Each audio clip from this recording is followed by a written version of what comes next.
Lillian Norwood's hand trembled as she crumpled the letter from her parents, the cruel words blurring through her tears.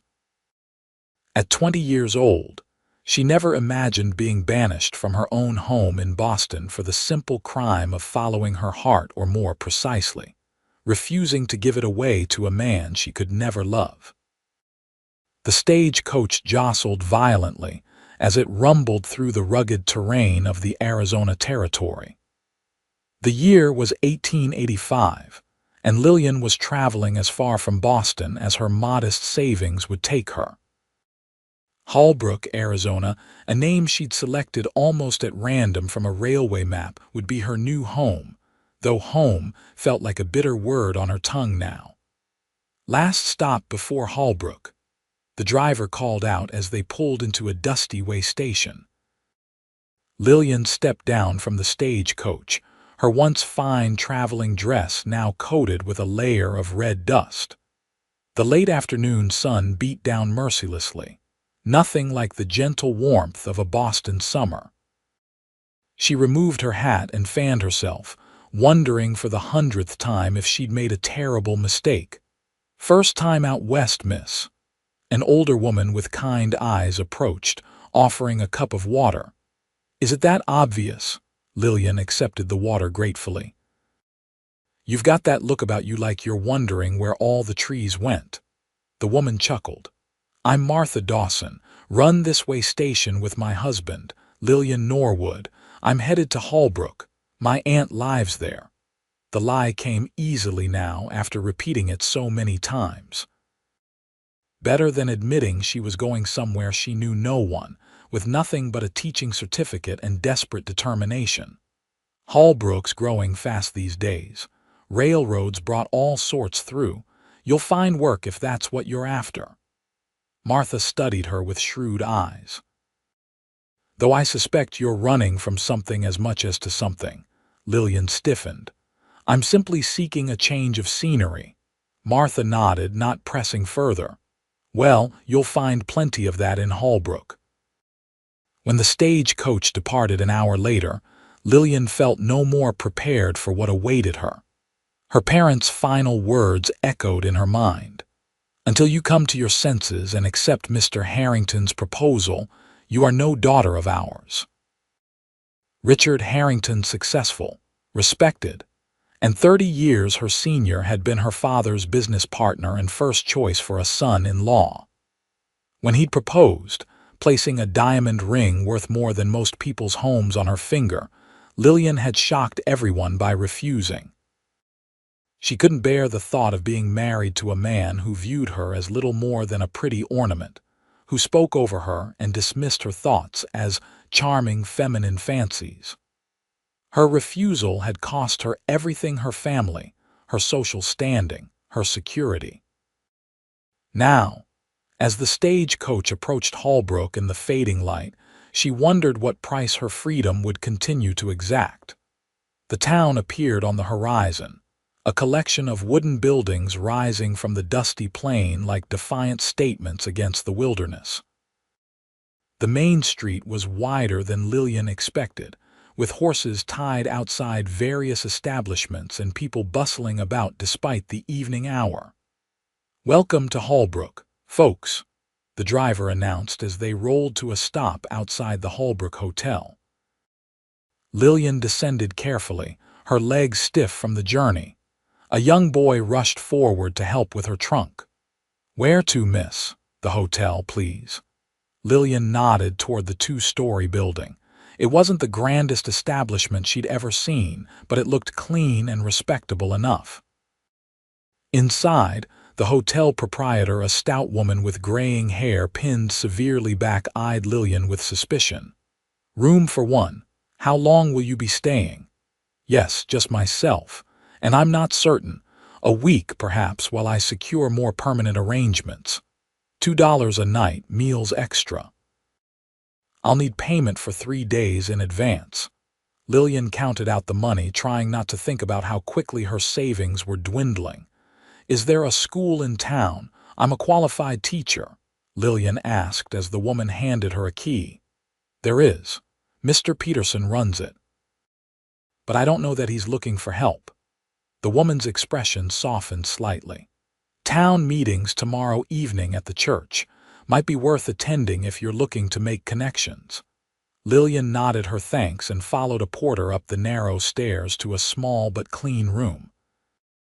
Once alone, she sat heavily on the bed, the reality of her situation crushing down upon her. She'd traveled nearly 2,000 miles to escape one future, only to find herself with no clear path forward. She unpacked her few belongings, hanging her dresses carefully to remove the wrinkles of travel.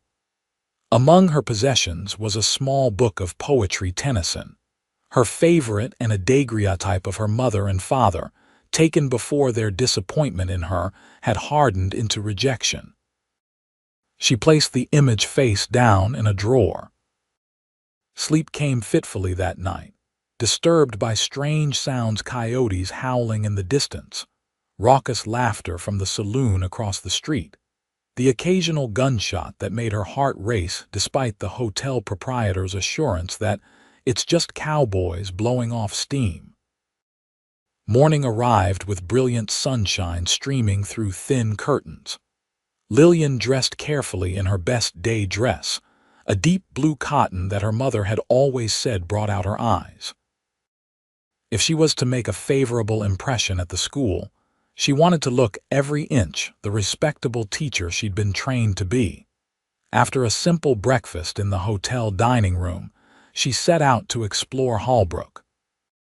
The town was already buzzing with activity: merchants opening their shops, cowboys riding through on various errands, women gossiping as they did their morning shopping. It was smaller than Boston, certainly, but not the primitive outpost she'd feared. The schoolhouse stood at the edge of town, a simple white clapboard building with a bell tower.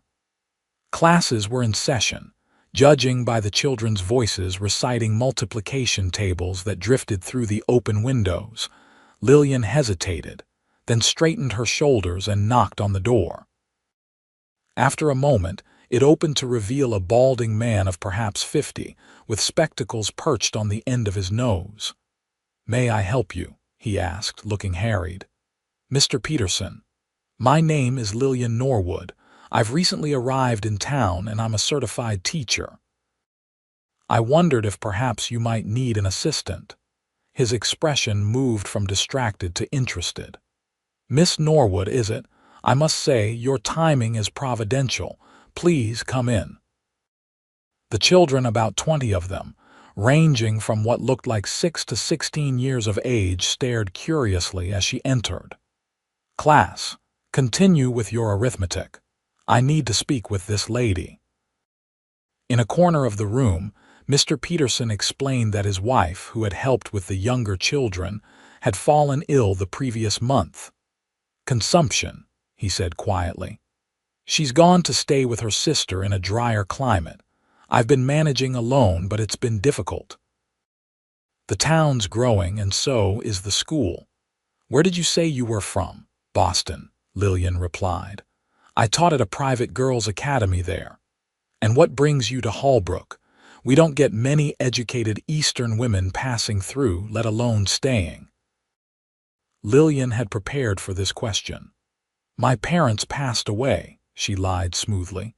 "I had no reason to stay, and I've always been fascinated by the West." He nodded, seeming to accept this. "Well, Miss Norwood, I can offer you a position as my assistant. The pay isn't much, $30 a month, plus room and board at Mrs. Wilson's boarding house. She takes in respectable single ladies." It was less than half what she'd earned in Boston, but Lillian nodded gratefully. "That would be acceptable. When would you like me to start?" "Can you begin tomorrow? I can show you our curriculum this afternoon after classes." Just like that, Lillian had secured employment. It wasn't the life she'd envisioned for herself, but it was a foundation upon which to build something new. The boarding house proved to be a pleasant surprise. Mrs. Wilson, a widow in her 60s, maintained a tidy home with strict rules but genuine warmth. Lillian would share a room with the only other boarder, a young woman named Clara who worked at the town's dress shop. "You'll find Holbrook has its rough edges," Mrs. Wilson warned as she showed Lillian around. "But there's good people here too. Church on Sundays is practically mandatory if you want to be accepted. And I'd advise staying clear of the north end of town after dark. That's where the saloons and such are." Lillian assured her that she had no interest in venturing near saloons, day or night. That evening, she attended the town meeting as the hotel proprietor had suggested. The small church was filled with Holbrook citizens, shopkeepers, ranchers, and their families. Lillian sat quietly in a back pew, observing.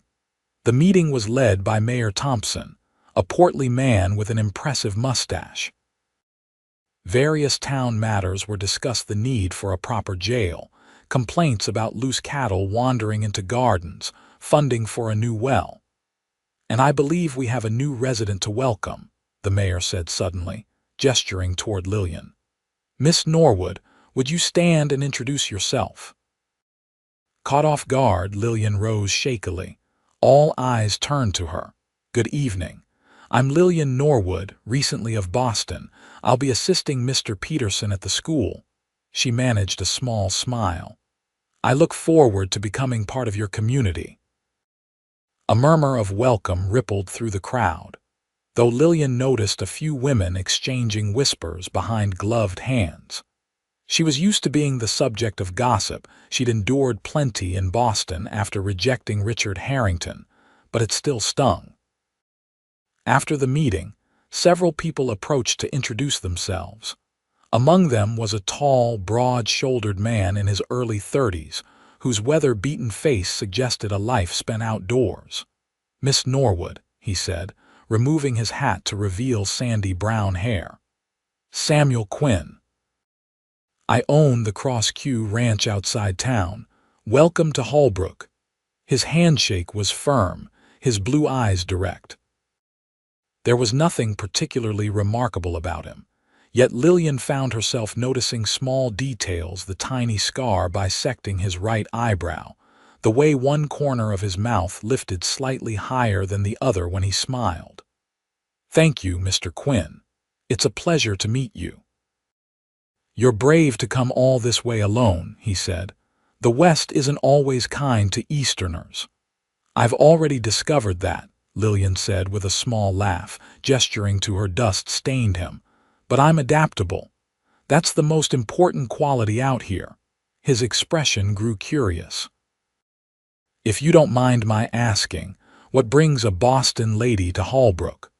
We're hardly a destination for those seeking culture." Before Lillian could formulate a response, they were interrupted by a woman in an ostentatious purple dress. "Samuel Quinn, you've been avoiding my dinner invitations for weeks," the woman scolded playfully, laying a hand on his arm. "And now I find you monopolizing our newest resident." She turned to Lillian with an appraising look. "Priscilla Barrett. My husband owns the Mercantile. Lillian Norwood." "Pleased to meet you. Boston, I hear. How fascinating. You simply must come to tea and tell me all about Eastern fashions. We're tragically behind the times here." Before Lillian could respond, Priscilla had extracted a promise from her to visit the following week and swept away to join another conversation. "Mrs. Barrett is enthusiastic," Samuel said with a hint of amusement. "But she means well." "I'm sure she does." Lillian wasn't so certain, having recognized the calculating look in the woman's eyes. She'd seen it often enough in Boston's drawing rooms, the look of someone measuring another's potential usefulness or threat. "If you need anything while you're getting settled, don't hesitate to ask," Samuel said. "Holbrook takes care of its own." "That's kind of you, but I wouldn't want to impose." "It's no imposition. The West may seem harsh, but we survive by helping each other." He replaced his hat. "Good evening, Miss Norwood. I suspect we'll be seeing each other again." As he walked away, Lillian found herself watching him longer than was strictly proper. There was something compelling about Samuel Quinn, a straightforward honesty that contrasted sharply with the polished artifice of Boston society men like Richard Harrington. The next day marked the beginning of Lillian's new life as a teacher in Holbrook. Mr. Peterson assigned her the younger children, and she quickly discovered that teaching in the West presented unique challenges. Her pupils' attendance was irregular, often dictated by their families' needs for help with ranching or household duties. Their prior education varied wildly. Some could read quite well, while others barely recognized letters. But there was an eagerness to learn that touched her deeply. These children valued education in a way her Boston students, who had taken it for granted, never had. When 10-year-old Emma Jenkins stayed after class to proudly show Lillian how she'd mastered her multiplication tables, or when young Tommy Foster's eyes lit up as he read a full paragraph without stumbling, Lillian felt a sense of purpose she'd never experienced before. Weeks passed, and gradually Holbrook began to feel less foreign. She established routines teaching during the week, helping with the church choir on Wednesdays, shopping at Barrett's Mercantile on Saturday mornings. She took tea with Priscilla Barrett and her circle of friends, enduring their not-so-subtle probing about her past and marital prospects with practiced grace. "A woman alone is vulnerable, especially out here," Priscilla told her during one such gathering. "You really ought to consider your future, Lillian. You're not getting any younger." "I'm quite content with my independence," Lillian replied with a tight smile. "Not every woman aspires to marriage." This statement was met with scandalized gasps from the other ladies, followed by assurances that she would change her tune when the right man came along. The conversation drifted to local gossip, and Lillian found herself only half listening until Samuel Quinn's name caught her attention. "And Samuel Quinn has been seen riding into town more frequently these past weeks. Mary at the post office says he never had so much mail before." Priscilla raised a significant eyebrow. "Perhaps he's expanding his business interests," another woman suggested. "Or perhaps he's finally ready to find a wife. It's high time a man can't run a ranch that size alone forever." Priscilla's gaze drifted meaningfully to Lillian, who pretended not to notice. It was true that Lillian had encountered Samuel several times since their first meeting. He'd appeared at school one day to discuss a donation of lumber for new desks, and she'd bumped into him outside the Mercantile once or twice. Their conversations had been brief but pleasant, and each time, Lillian had been left with the peculiar feeling that she'd known him far longer than the few weeks she'd been in Holbrook. One October afternoon, as Lillian was walking home from school, a sudden commotion erupted further down the street. A horse had broken free from its hitching post and was galloping wildly through town, dragging its reins behind it. People scattered to avoid the panicked animal. Lillian froze, uncertain which way to move. The horse veered toward her, its eyes rolling in terror. Just as she was certain she would be trampled, strong arms encircled her waist, pulling her out of the animal's path and into the narrow space between two buildings. Heart pounding, she looked up to find herself pressed against Samuel Quinn's chest. He still held her protectively, their faces inches apart. "Are you all right?" he asked, his voice low with concern. "Yes," she managed, suddenly acutely aware of his closeness, the warmth of his hands at her waist. "Thank you, I couldn't seem to move. Fear does that sometimes." He stepped back slightly, though the narrow alley kept them close. "You're shaking." "It's nothing, just the shock." Samuel frowned, his blue eyes studying her face. "Let me walk you home, you've had quite a scare." "That's not necessary, I insist." Outside the alley, several men had managed to calm and capture the runaway horse. The excitement over, townspeople returned to their business. though Lillian noticed several curious glances directed their way as she and Samuel emerged. "People will talk," she murmured as they began walking toward Mrs. Wilson's boarding house. "People always talk in small towns." "Does that bother you?" Lillian considered this. In Boston, a young woman's reputation could be irreparably damaged by far less than being seen in close conversation with a single man. But Holbrook operated under different rules. "Not as much as it perhaps should," she admitted. "I've found there's a certain freedom in being away from where I was raised." "The West has a way of stripping away pretenses," Samuel agreed. "Out here, you're judged more by what you do than who your family is or what social circles you move in." They walked in comfortable silence for a moment before Samuel spoke again. "I've been meaning to ask you, the school's harvest celebration is coming up, isn't it? The one where the children put on a performance." "Yes, next Friday evening. Mr. Peterson and I have been rehearsing the children for a recitation of Longfellow and some songs. Would you allow me to escort you? To the celebration, I mean." The invitation caught Lillian off guard. That is, as a teacher, I'll already be attending." Samuel smiled, that curious asymmetrical lift of his lips that Lillian had come to find endearing. "I'm aware. I'm asking if I might accompany you there, and then perhaps see you home afterward." Lillian hesitated. She'd come to Holbrook to escape one unwanted suitor, not to find another. Yet Samuel Quinn was nothing like Richard Harrington. There was no presumption in his manner, no sense that he viewed her as a possession to be acquired. "I would enjoy that," she said finally, surprised to find she meant it. Samuel's smile broadened. "Excellent. I'll call for you at 6 then." They had reached Mrs. Wilson's boarding house. Samuel tipped his hat to her in farewell, and Lillian went inside, feeling strangely light-headed. Clara, her roommate, was already home, stitching a dress by the window's fading light. She looked up with interest as Lillian entered. "I saw you walking with Samuel Quinn," she said without preamble.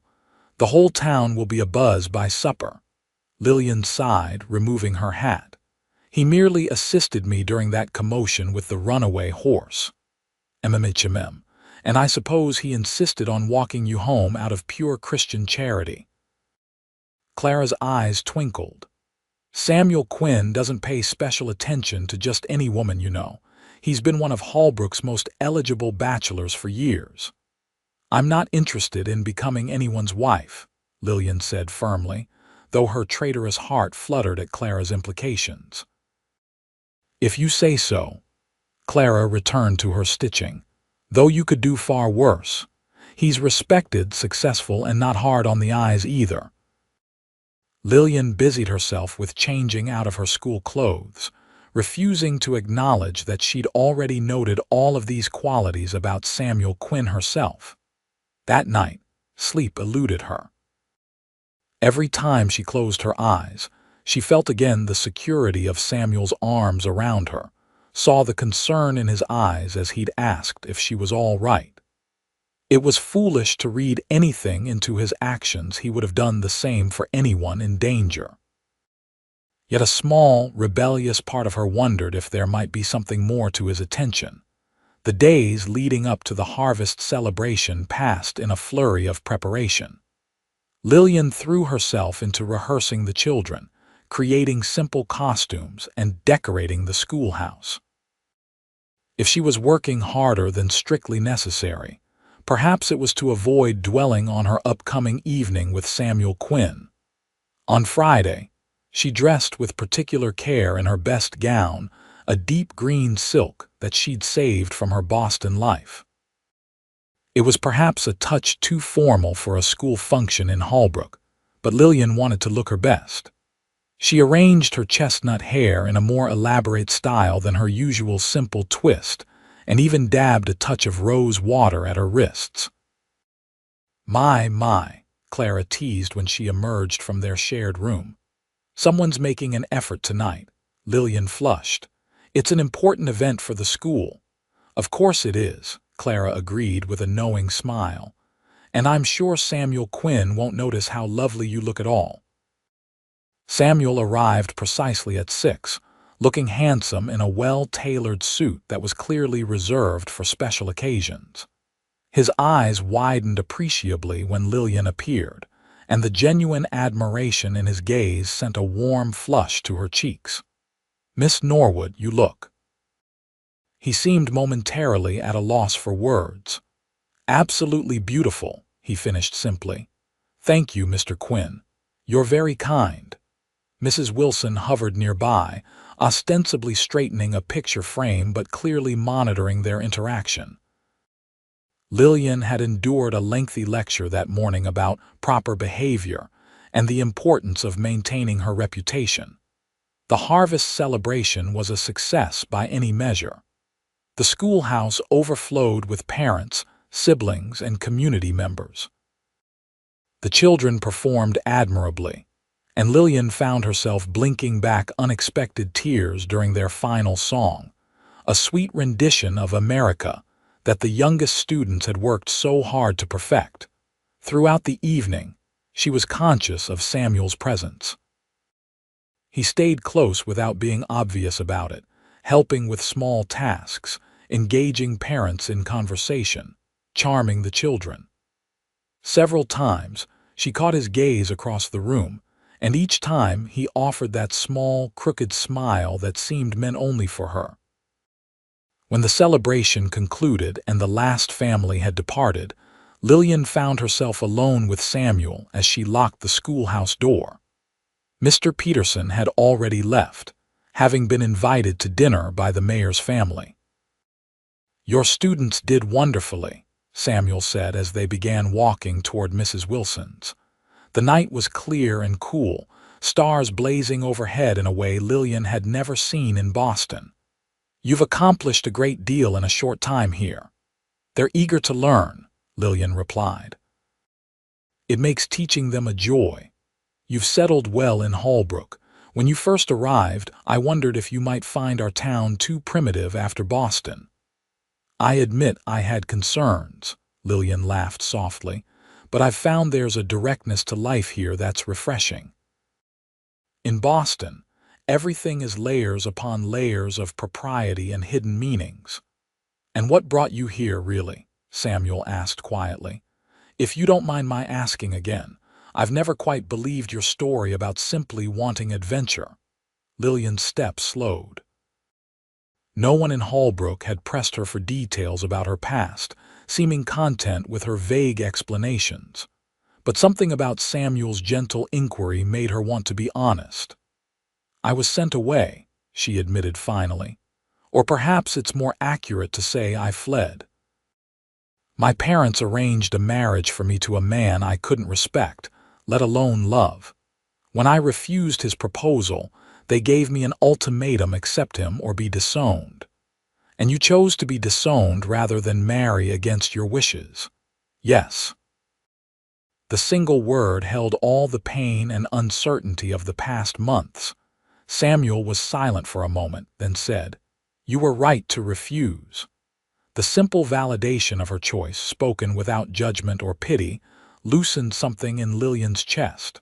"My father disagreed vehemently. He said I was throwing away security and position for foolish, romantic notions." "There's nothing foolish about wanting to choose your own path." Samuel's voice was firm. "It took courage to leave everything familiar behind." "Or desperation," Lillian countered. "Perhaps both." They had reached Mrs. Wilson's gate, but neither moved to open it. "May I ask who this man was? The one you refused?" "Richard Harrington. My father's business partner, wealthy, respected, and 30 years older than me." Lillian wrapped her arms around herself, suddenly chilled despite the mild evening. "He viewed me as an acquisition, not a partner. When he proposed, he spoke at length about how I would enhance his social standing and provide him with heirs, but not once did he mention affection or compatibility." Samuel's expression darkened. Then he was a fool as well as presumptuous. The vehemence in his tone surprised her. He was considered quite a catch in Boston society. Any man who sees a woman as merely an ornament or a means to an end doesn't deserve her, no matter his wealth or standing. Samuel stepped closer, his gaze intense. You deserve someone who values your mind, your spirit, someone who sees you as an equal, not a possession. The conviction in his words warmed Lillian more than any declaration of admiration might have. That's a progressive view for a rancher in the Arizona Territory, she observed, attempting to lighten the suddenly charged atmosphere between them. Maybe I've just seen enough of life to know what matters. His expression softened. Thank you for sharing your story with me, Lillian. I'm honored by your trust.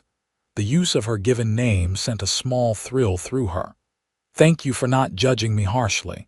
Many would say I was foolish to give up security for an uncertain future. Security without happiness is a poor bargain. Samuel hesitated, then reached out to take her hand. His touch was warm, his calloused palm evidence of a life of physical work. I'd like to see you again, Lillian, not at a school function or by chance in town, but properly. Would you do me the honor of joining me for dinner next Saturday? At my ranch. The invitation was significant more formal than their previous interactions, with clear intent behind it. Lillian knew she should consider carefully, remind herself of her resolution to remain independent. Instead, she found herself nodding. I would like that very much. Samuel's smile could have lit the night. I'll come for you at noon. The ride isn't long, but I'd like to show you some of the country on the way. As he bid her good night, he lifted her hand to his lips in a gesture that belonged more to a Boston drawing room than a Holbrook Street. The brush of his mouth against her skin sent a cascade of sensation up Lillian's arm.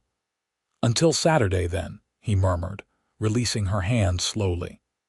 Until Saturday, she echoed, and hurried inside before she could do something truly improper like ask him to kiss her properly, right there at Mrs. Wilson's gate. Clara was waiting up, clearly bursting with curiosity. Well, how was your evening with the dashing Mr. Quinn? It was lovely. Lillian began removing the pins from her hair, trying to appear nonchalant. The children performed wonderfully. I don't care about the children's performance, Clara said impatiently. What did Samuel Quinn have to say? Did he make his intentions clear? He invited me to dinner at his ranch next Saturday, Lillian admitted, unable to keep a small smile from her lips. Clara clapped her hands together. I knew it. He's courting you, Lillian. Samuel Quinn doesn't invite single women to his ranch for casual visits.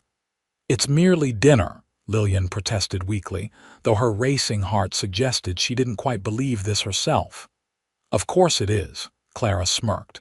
And I'm Queen Victoria. Mark my words, half the women in town will be green with envy when word gets out. Lillian changed into her nightgown, trying to temper the flutter of excitement in her stomach. She'd come to Holbrook to escape an unwanted suitor, not to find another. Yet there was nothing unwanted about Samuel Quinn's attention. In fact, if she were honest with herself, she'd been drawn to him since their first meeting, though she'd tried to ignore the attraction. The following days passed with excruciating slowness.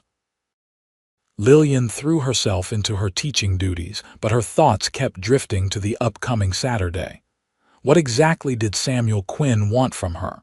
Was Clara right? Was he truly courting her? And if so, what did she want? These questions occupied her mind as she supervised the children at recess on Thursday, watching them play a spirited game of tag in the schoolyard. She was so distracted that she didn't notice the approach of a rider until he was almost upon her. Miss Norwood. Lillian turned to find a young ranch hand she vaguely recognized from town. Yes, message for you, madam, from Mr. Quinn. He handed her a folded note. He asked me to wait for a reply. Heart suddenly pounding, Lillian opened the note. Samuel's handwriting was unexpectedly elegant for a rancher. Miss Norwood, I regret to inform you that I must postpone our planned dinner this Saturday.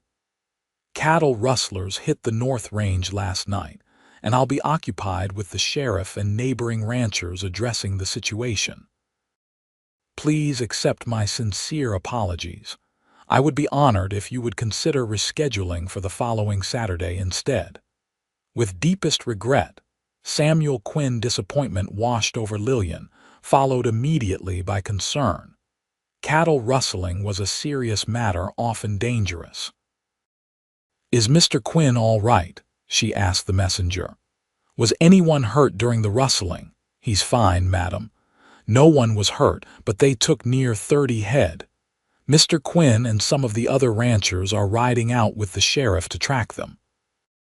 Lillian quickly penned a response, expressing her understanding and accepting his invitation for the following weekend.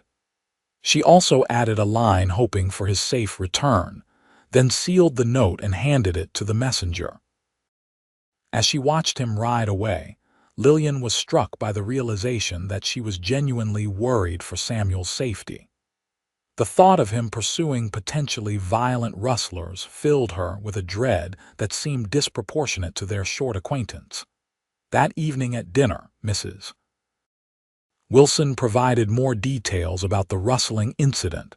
Apparently, it was part of a pattern that had been plaguing ranches in the territory for several months. "Sheriff thinks it's the Hanson gang," Mrs. Wilson said as she served potatoes. "Nasty bunch. They killed 2 ranchers over near Flagstaff last spring. And Samuel, Mr. Quinn, is pursuing these people."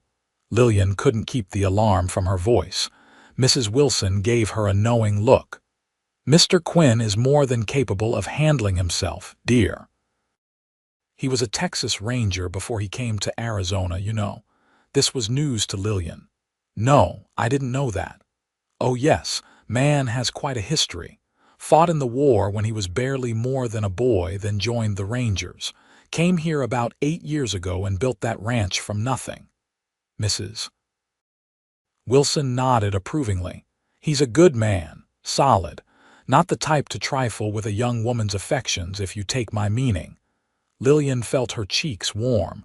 "We're merely friends." "Of course, dear." Mrs. Wilson's tone made it clear she didn't believe this for a moment. "Just thought you should know the quality of man you're dealing with."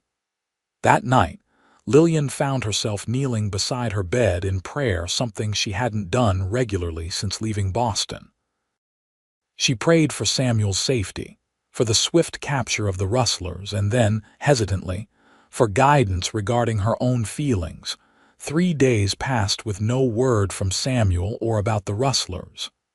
Lillian tried to focus on her teaching, but anxiety gnawed at her. Finally, on Sunday after church, she spotted a group of riders entering town.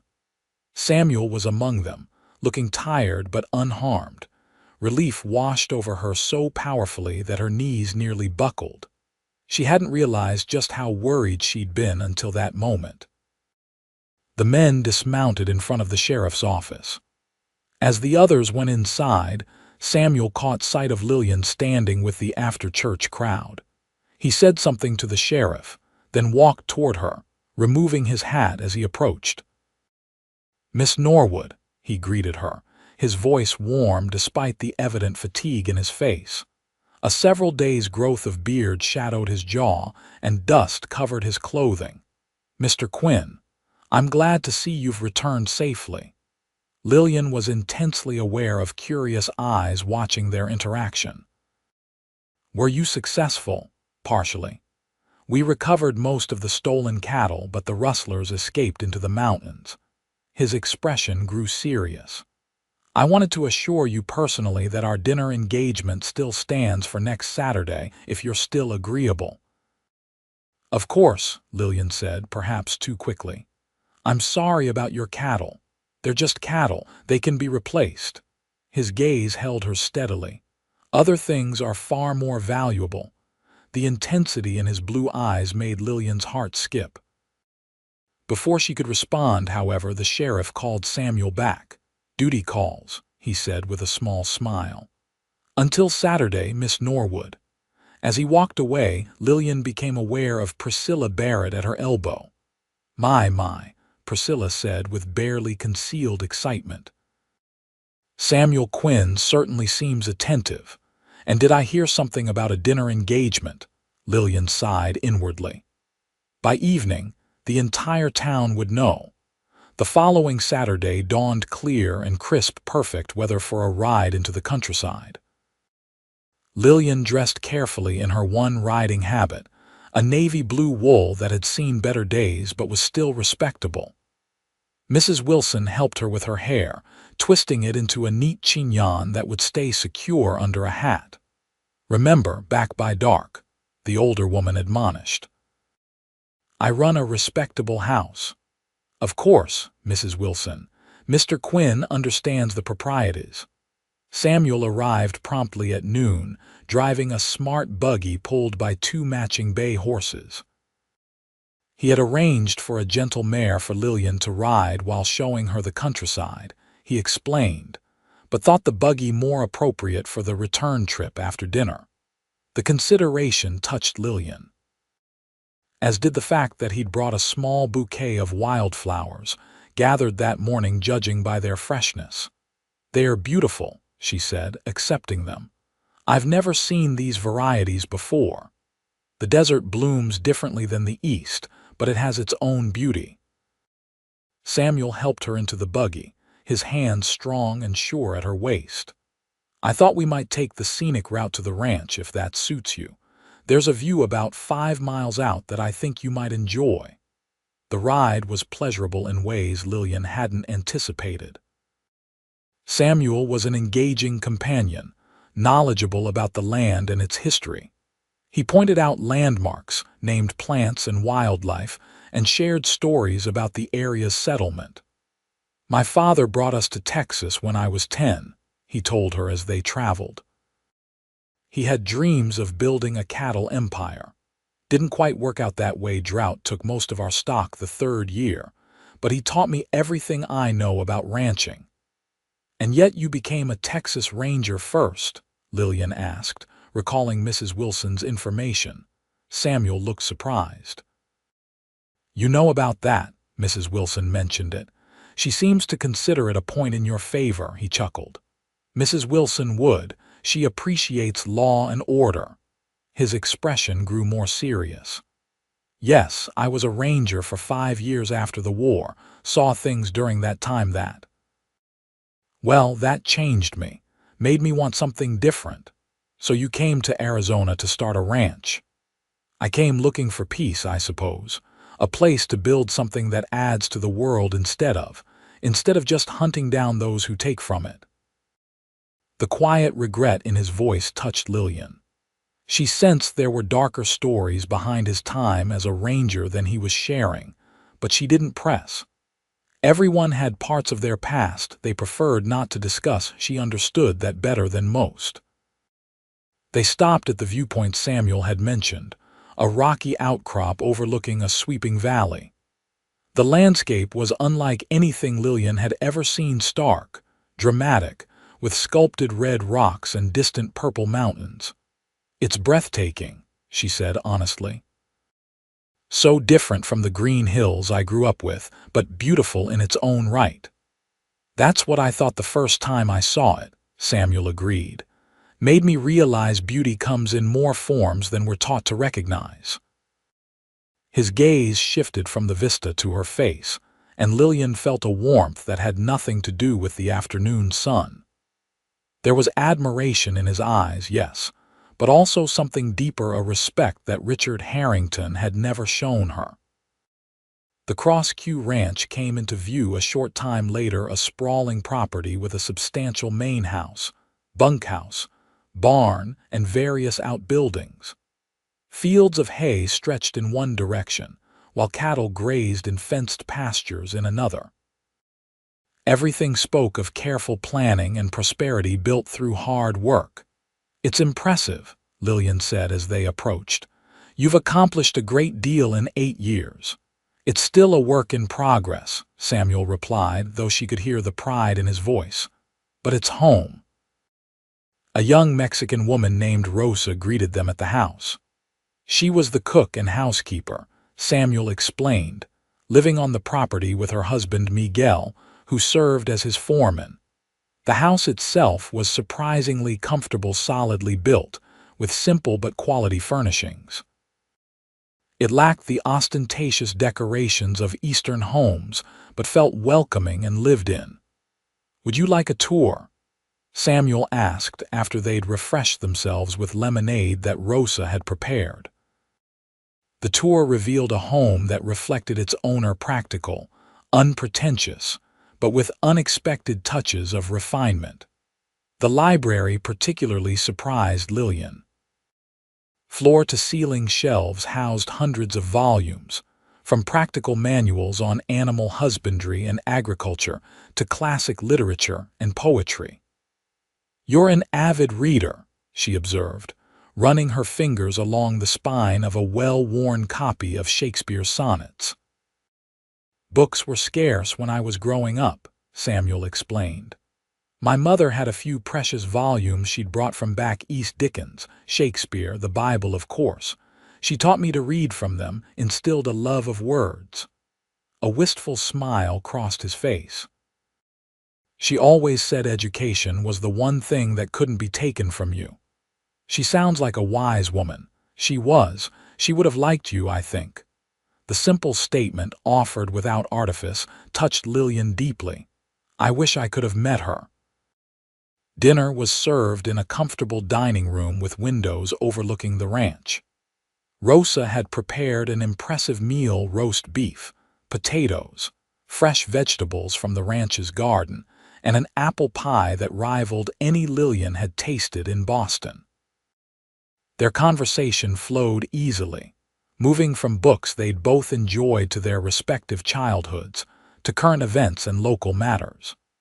Samuel spoke about his plans for the ranch, breeding better stock, expanding his operation, while Lillian shared her hopes for the school and her students. As they lingered over coffee, Samuel asked, "Do you miss Boston?" Lillian considered the question carefully. "I miss certain aspects: the libraries, the concerts, some dear friends, but I don't miss the constraints, the constant awareness of social judgment." She smiled ruefully. "In Boston, having this dinner with you, unchaperoned, would have ruined my reputation irreparably. And here it will certainly cause gossip, but of a different nature. In Holbrook, people seem more concerned with character than with rigid social protocols." Samuel nodded. "That's generally true, though small towns have their own forms of judgment. I hope our friendship hasn't caused you difficulty." The slight hesitation before friendship hung in the air between them. Lillian gathered her courage. "If you're asking whether Mrs. Wilson or my colleagues at school have objected to my association with you, the answer is no. Quite the opposite, in fact. You appear to be universally respected in Holbrook." "I wasn't asking about my reputation," Samuel said quietly. "I was asking about yours." "My reputation is my own concern, Mr. Quinn, Samuel," he corrected. "After sharing a meal in my home, I think we can dispense with formalities." "Samuel," she amended, the name feeling intimate on her tongue. "And you should call me Lillian." "Lillian," he repeated, as if savoring the sound. "It suits you, elegant but with strength underneath." The compliment was so unexpected, so different from the practiced flattery she was accustomed to, that Lillian found herself momentarily speechless. Samuel seemed to sense her discomfort. He stood, gesturing toward the veranda. "Would you like to see the sunset? The view from the porch is quite spectacular." Outside, the sky was ablaze with color: brilliant oranges and pinks fading to deep purple on the horizon. They stood side by side, watching in companionable silence as the sun sank behind distant mountains. "I never tire of this," Samuel said softly. "No two sunsets are ever quite the same." "It's magnificent," Lillian agreed. "In Boston, buildings block most of the horizon. I'd forgotten how vast the sky can be." A cool breeze raised goosebumps on her arms, and without comment, Samuel removed his jacket and draped it around her shoulders. The garment was warm from his body, carrying his scent clean linen, a hint of shaving soap, and something uniquely him. "Thank you," she murmured, drawing the jacket closer. "Lillian." Something in Samuel's voice made her turn to face him. His expression was serious, his blue eyes intent. "I need to be direct with you. It's not my way to speak in circles or leave intentions unclear." Her heart began to race. "I appreciate directness." "Good." He took a deep breath. "I admire you greatly. Your courage in leaving behind everything familiar, your dedication to your students, your intelligence and grace. These past weeks, getting to know you, have been the brightest in my memory." Lillian swallowed hard, emotion welling in her throat. "I would like your permission to court you properly," Samuel continued, "with honorable intentions.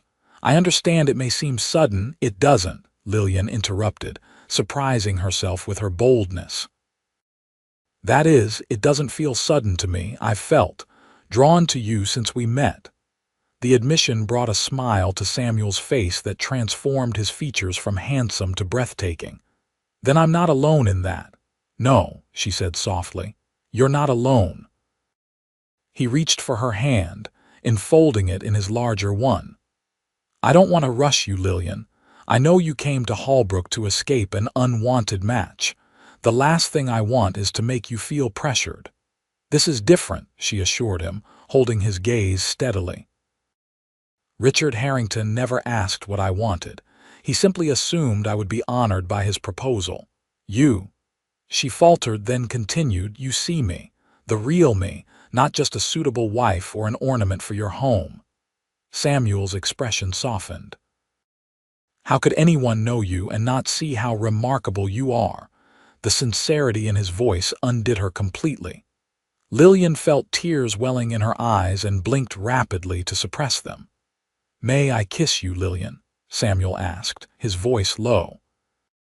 Instead of answering, she moved closer, tilting her face up to his.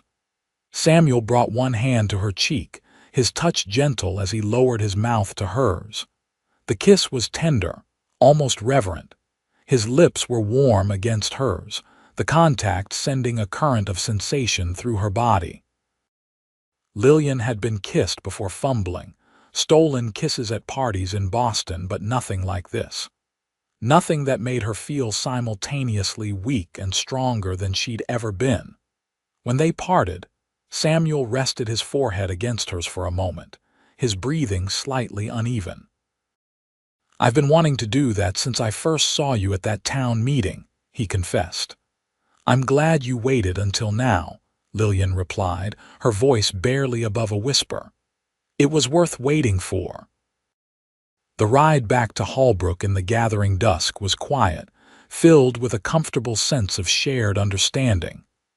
Samuel drove with one hand, the other holding Lillian's, their fingers intertwined. Occasionally, he would lift her hand to his lips, the gesture so natural it seemed they'd been courting for months rather than declaring their intentions mere hours ago. At Mrs. Wilson's gate, Samuel helped Lillian down from the buggy. "May I call on you tomorrow, after church? I'd like that." Lillian was reluctant to say goodnight to break the spell of the evening. "Then I'll see you in church and afterward." He kissed her again, briefly but with unmistakable promise. "Good night, Lillian." "Good night, Samuel." Inside, Lillian found Clara waiting eagerly for details. For once, Lillian didn't mind sharing. Her happiness was too great to contain, too bright not to overflow into words. "You're in love with him," Clara declared after listening to Lillian's account of the evening. "It's too soon for that," Lillian protested, though her heart disagreed. "Nonsense. Sometimes it happens quickly. My parents knew after 2 meetings that they were meant for each other, and they've been happily married for 30 years. Lillian couldn't argue with that. There was something between her and Samuel that defied conventional timelines or recognition, a resonance that felt like coming home. The following weeks established a pattern. Samuel called on Lillian every Sunday after church and Wednesday evening. They attended community functions together, rode out to the ranch on Saturdays, and exchanged notes during the week when Samuel's ranch duties kept him away from town. Holbrook society quickly accepted them as a couple. Even Priscilla Barrett, who had initially seemed disappointed that Samuel had chosen the Eastern schoolteacher over local candidates, eventually conceded they seemed well matched. "He's different with you," she told Lillian during one of their tea gatherings. "More at ease."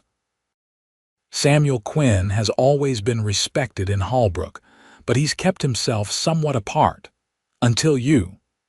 November brought colder weather and preparations for the school's Christmas program.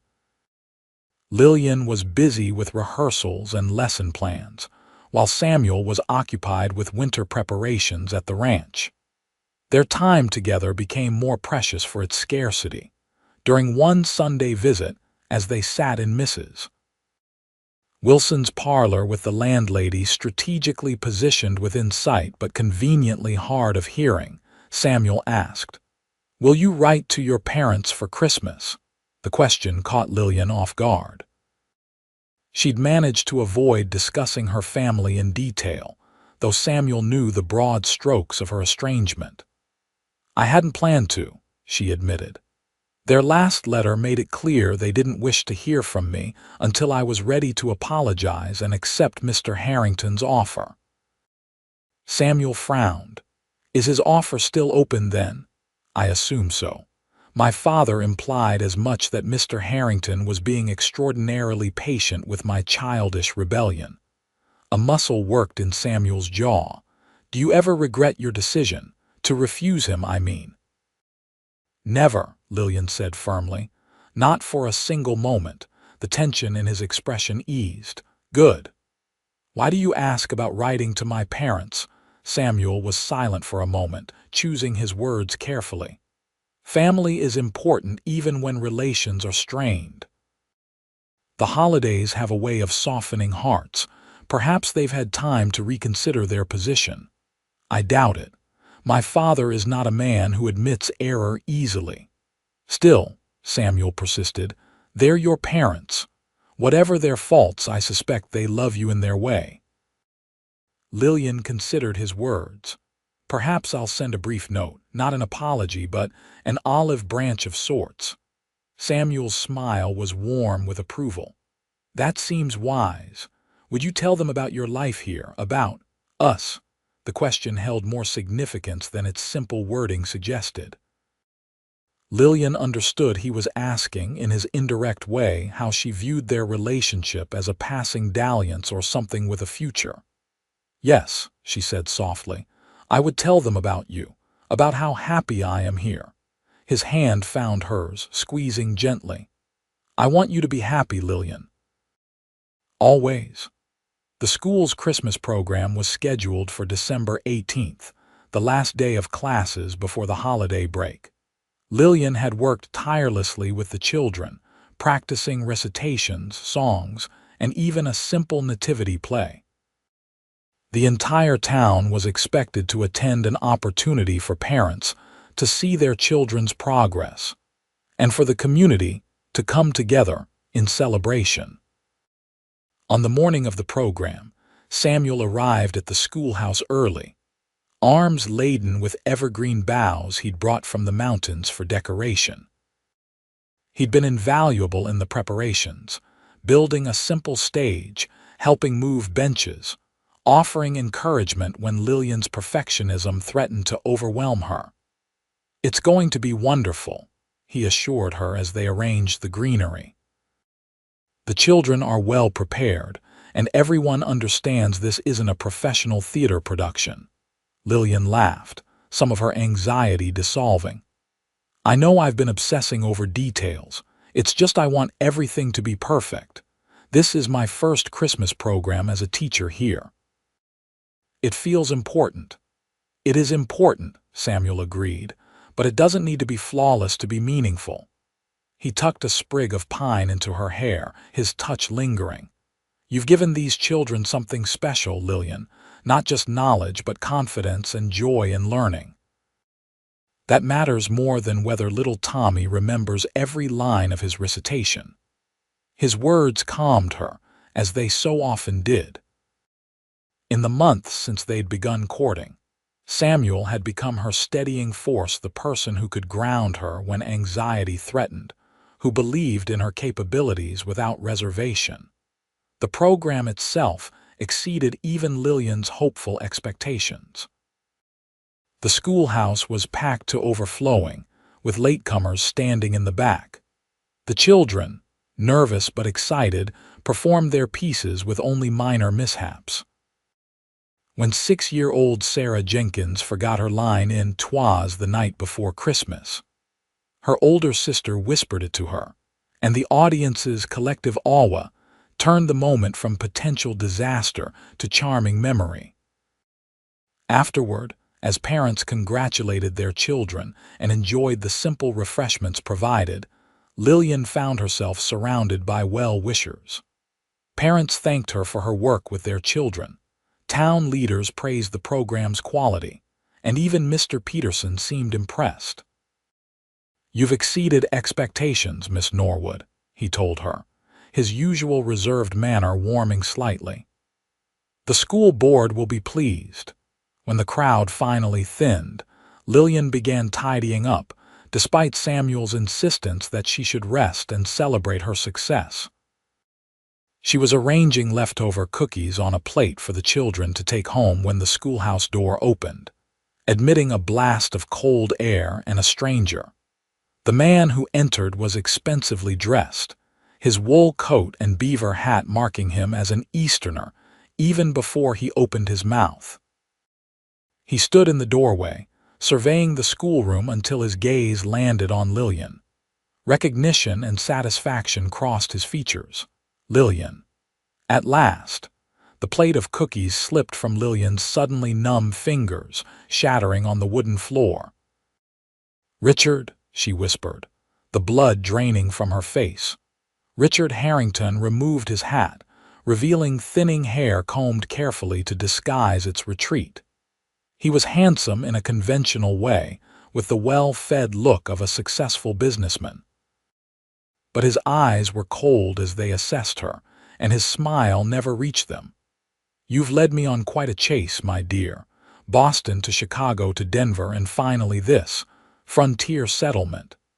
He glanced around the schoolroom with poorly concealed disdain. "Your father will be relieved to know you're safe, if somewhat reduced in circumstances." Samuel, who had been stacking benches at the back of the room, moved to Lillian's side, his expression wary. "Lillian, who is this gentleman?" Before she could answer, Richard extended his hand. "Richard Harrington of Boston, and you are Samuel Quinn." Samuel shook the offered hand briefly, his posture tense. "A friend of Miss Norwood's." "Ah." Richard's gaze flicked between them, his mouth tightening slightly. "Well, Mr. Quinn, I appreciate any assistance you may have provided Miss Norwood during her temporary adventure, but I'm here now to escort her home." Lillian found her voice at last. "I'm not going anywhere with you, Richard. I made my position clear in Boston." Richard sighed, as if dealing with a particularly slow child. "Lillian, this rebellion has gone on long enough. Your father is ill. Your mother is distraught. It's time to put aside childish stubbornness and return to your family and responsibilities." "My father is ill." Concern flashed across Lillian's face before suspicion replaced it. "Or is that simply a tactic to manipulate me?" "It's no tactic. He suffered a heart seizure last month. The doctor says his recovery depends largely on avoiding upset." Richard's voice hardened slightly. "Your continued absence is not helping his condition." Guilt and doubt twisted in Lillian's stomach.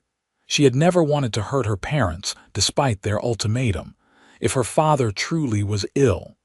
Samuel placed a hand at the small of her back, a subtle gesture of support. "Mr. Harrington, It's been a long day, and Miss Norwood is understandably shocked by your sudden appearance.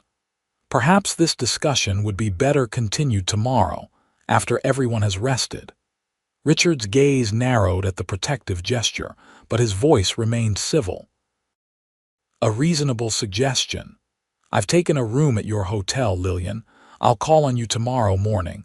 We can discuss arrangements for your return then." After he had departed, Lillian sank into a chair, trembling. "How did he find me?" she whispered, more to herself than to Samuel.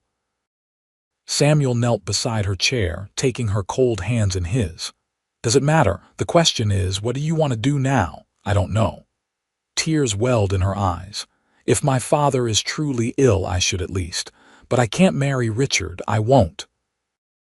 "No one can force you to marry anyone," Samuel said firmly. "Not even your parents. You don't understand, in Boston my father's influence is considerable, and Richard is accustomed to getting what he wants." Samuel's expression hardened. "This isn't Boston. Out here, a woman has the right to choose her own path." His conviction steadied her. Lillian took a deep breath, wiping away tears with the back of her hand. "You're right. I'm not the same person who left Boston. I won't be bullied or manipulated. That's my brave Lillian." Samuel's voice was tender. "Whatever you decide to do about your father's illness, know that I'm beside you. You don't face this alone." The simple declaration filled Lillian with a warmth that pushed back her fear.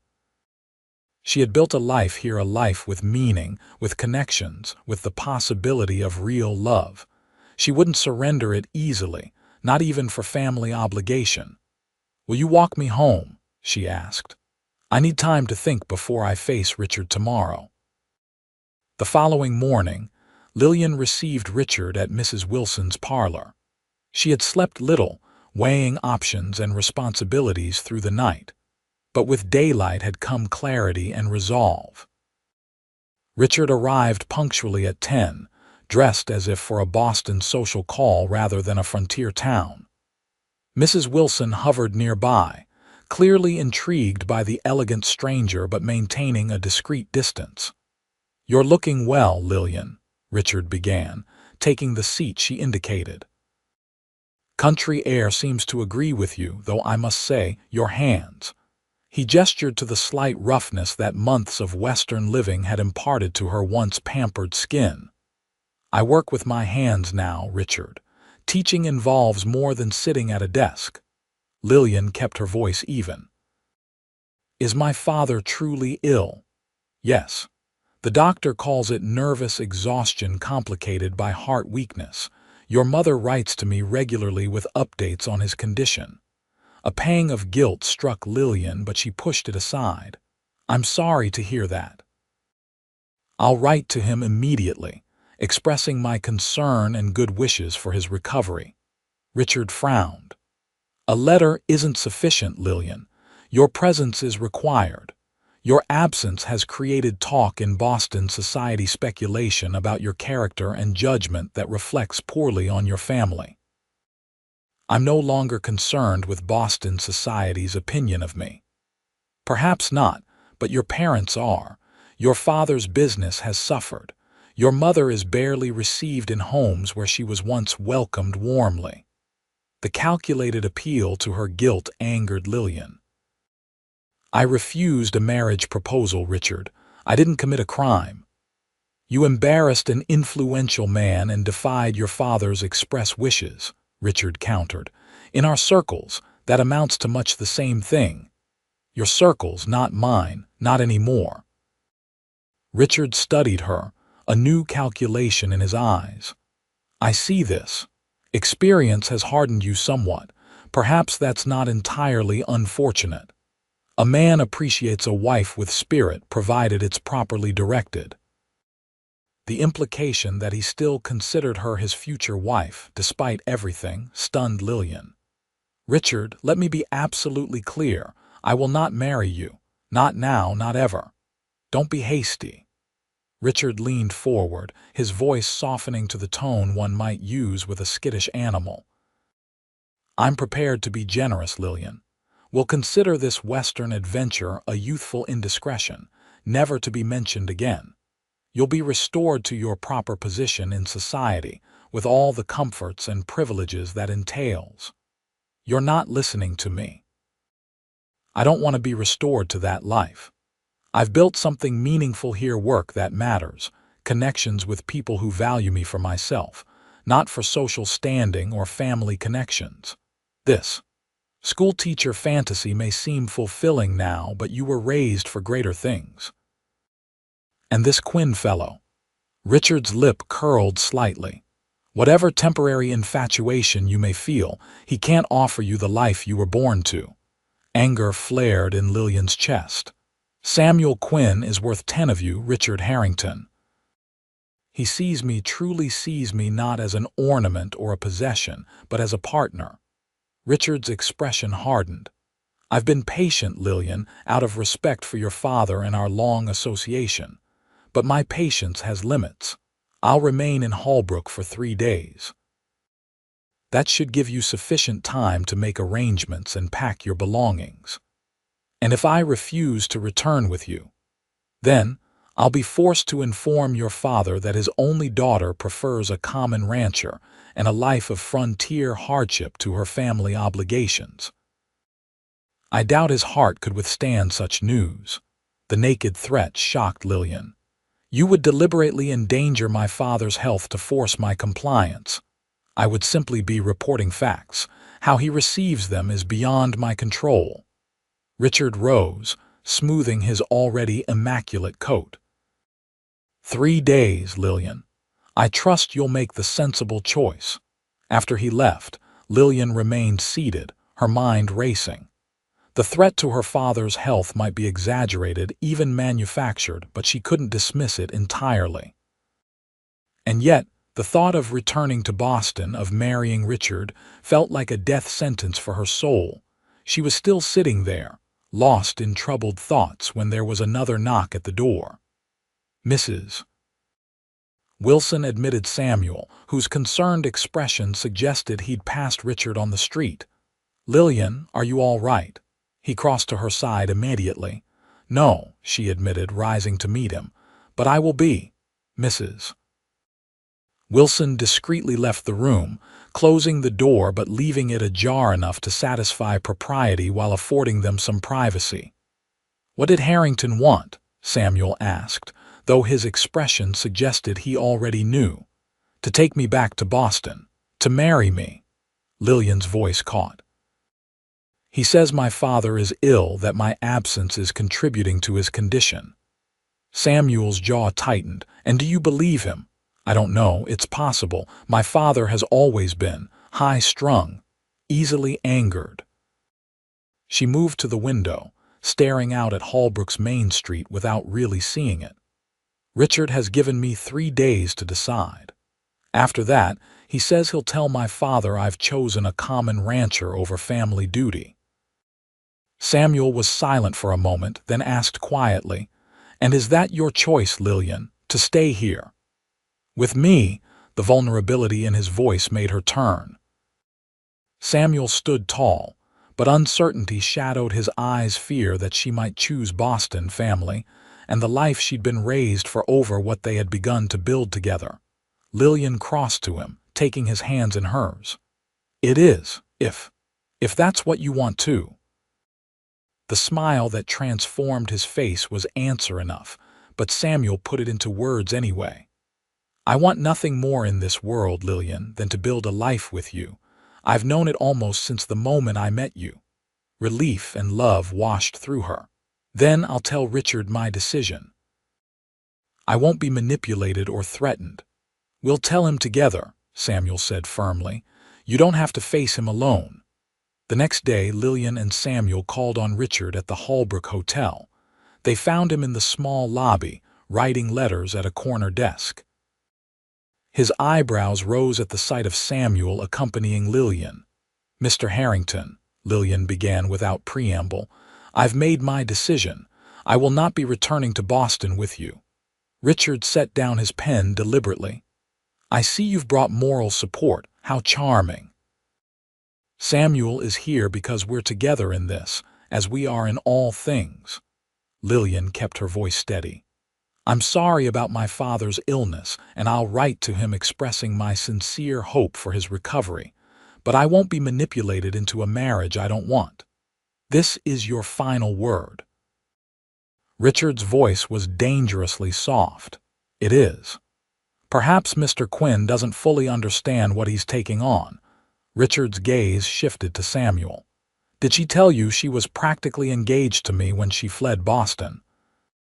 That she left without a word, embarrassing her family and damaging her father's business connections.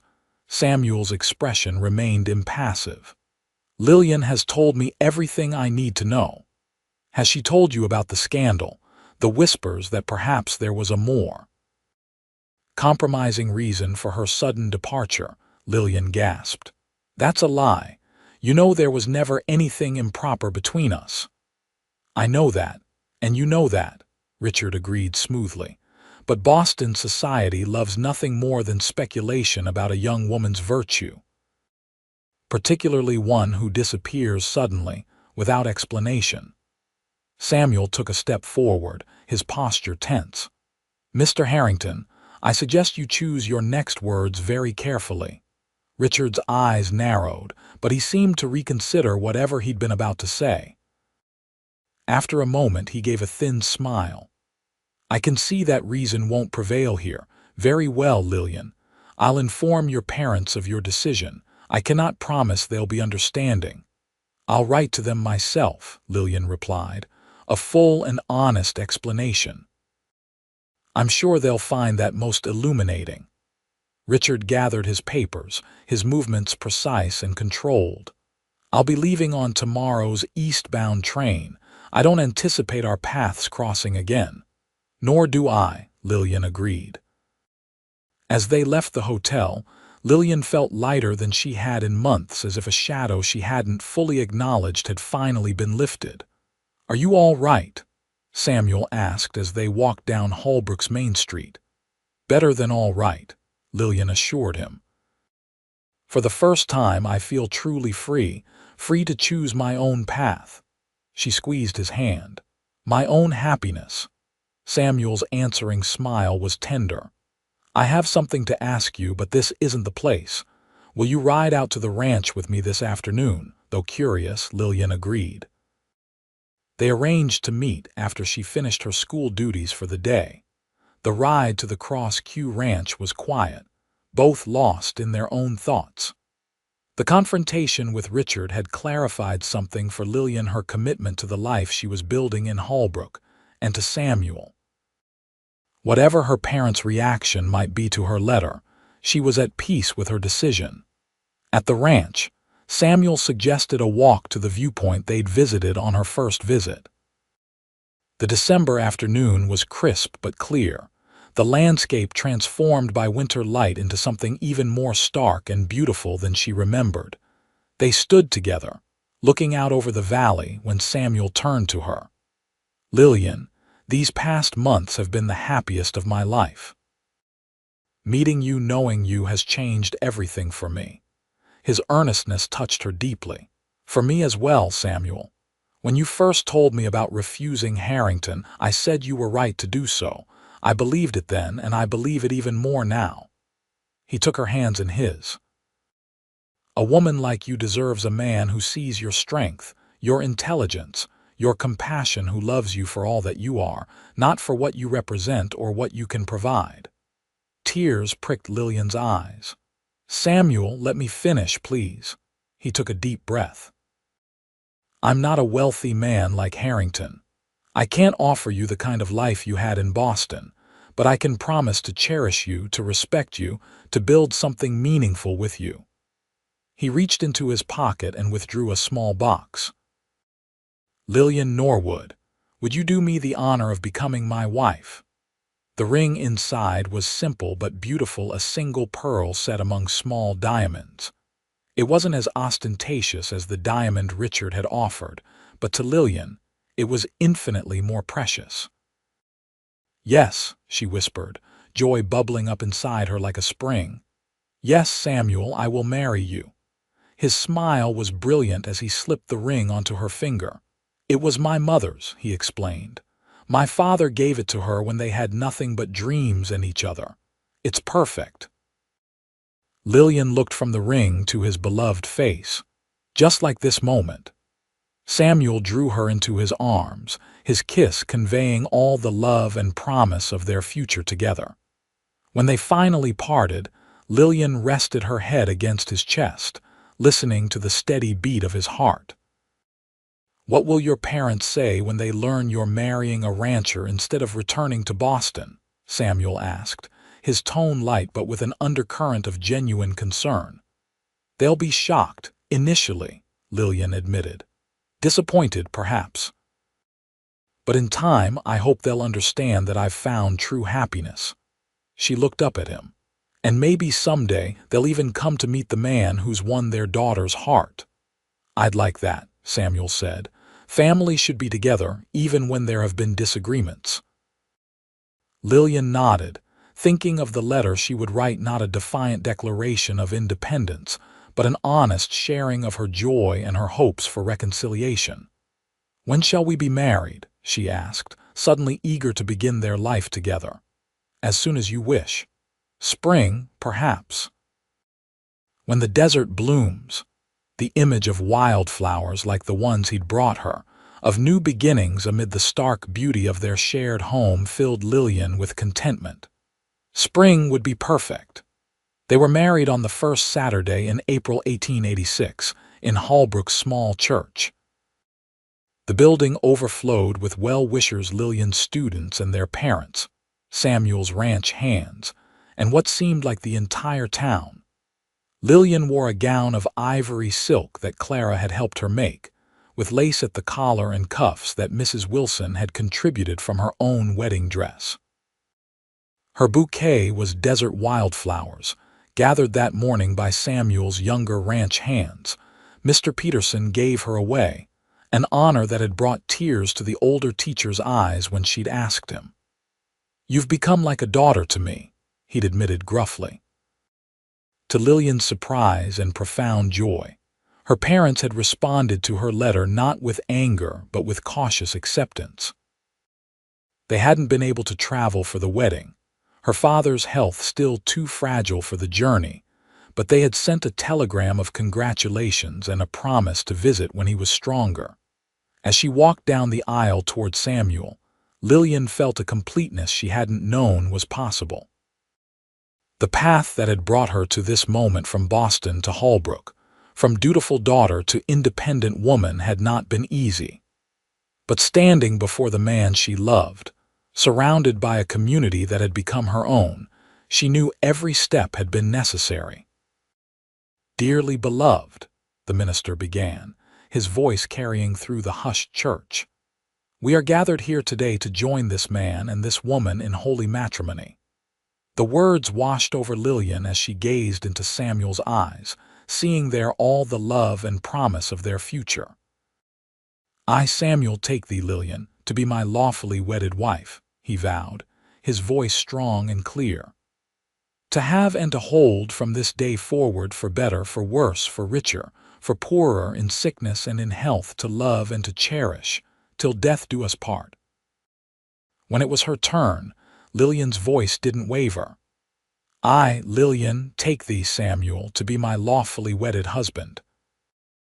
As they exchanged rings, as the minister pronounced them man and wife, as Samuel's lips met hers in their first kiss as husband and wife, Lillian felt the rightness of it all, a sense of having arrived exactly where she was meant to be. The celebration afterward was joyous, a feast at the schoolhouse, with food contributed by half the town and music provided by local fiddle players. They danced until sunset, surrounded by friendship and goodwill. When they finally departed for the Cross Q Ranch, now Lillian's home, as well as Samuel's, the entire town turned out to see them off, showering them with rice and good wishes. "Happy, Mrs. Quinn?" Samuel asked as they drove away in the buggy decorated with ribbons and flowers by his ranch hands. "Completely, Mr. Quinn." Lillian leaned against his shoulder, watching Holbrook recede behind them as they headed toward their future. "I never imagined when I left Boston that I would find such happiness." "Sometimes the best journeys are the ones we don't plan," Samuel replied, pressing a kiss to her temple. "I'm grateful every day that you refused your first suitor." Lillian laughed, joy bubbling up within her. "So am I, my love, so am I. Life is Mrs. Samuel Quinn proved to be everything Lillian had hoped for and more. She continued teaching, riding to and from the school each day, while also learning to manage a ranch household. There were challenges. Arizona summers were brutal, winters sometimes harsh. The work was never ending, the responsibilities sometimes overwhelming. But there was joy in abundance in waking beside Samuel each morning, in the shared meals and conversations, in building something meaningful together. The ranch prospered under their combined efforts, Samuel's practical knowledge complemented by Lillian's organizational skills and education. A year after their wedding, Lillian's parents finally visited. Her father, recovered enough to travel but still frail, was initially reserved. But watching his daughter in her new life confident, purposeful, deeply loved gradually softened his judgment. "You were right to refuse Harrington," he admitted grudgingly on their last evening as they sat on the ranch house veranda watching the sunset. "He wouldn't have suited you as your Samuel does." The admission, so similar to Samuel's words when she'd first told him her story, brought tears to Lillian's eyes. "Thank you, Father. That means more than I can express." Her mother, who had been quieter throughout the visit, reached over to squeeze Lillian's hand. "We missed you terribly, but seeing you now, you found your place, your happiness. That's all we ever truly wanted for you." The reconciliation wasn't complete. There were still moments of tension, misunderstandings born of different values and expectations. But it was a beginning, a bridge being rebuilt between the life Lillian had left and the one she had chosen. In the spring of 1888, Lillian and Samuel welcomed their first child, a son they named James, after Samuel's father.